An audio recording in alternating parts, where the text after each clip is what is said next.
এই মাছিটাকে আল্লাহ তাআলা কতটা গুরুত্বপূর্ণ করে দিয়েছেন, যেই মাছির ব্যাপারে আল্লাহ তাআলা কোরআনের ভিতর পরিপূর্ণ একটা সূরাই নাজিল করে দিয়েছেন। আল্লাহু আকবার। রবের সৃষ্টির নিদর্শন আমাদের চোখের সামনে আছে কি নাই? মধু খাইছেন এমন কে কে আছেন? হাত তোলেন তো দেখি। সবাই মধু খাইছেন? মাশাআল্লাহ, হাত নামান।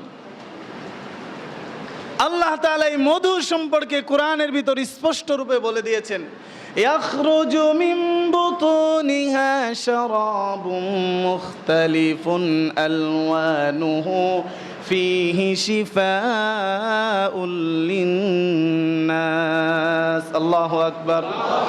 আল্লাহ সুবহানাহু ওয়া তাআলা বলে দিয়েছেন, মৌমাছির পেট থেকে আমি যেই পানিটা বের করেছি, ইয়াখরুজু মিন বুতুনিহা শারাব, মৌমাছির পেট থেকে আমি যেই শরাবকে বের করে দিয়েছি, যেই মধুটাকে আমি বের করে দিয়েছি, মুখতালিফুন আলওয়ানুহু ফীহি শিফাউল লিন্নাস, সেই পানীয় যদি, সেই শরাব যদি তোমরা পান করো, সেই মধু যদি তোমরা পান করো, দুনিয়ার মানুষের জন্য আমি আল্লাহ তাআলা সেই মধুকে শেফা বানিয়ে দিয়েছি। সুবহানাল্লাহ।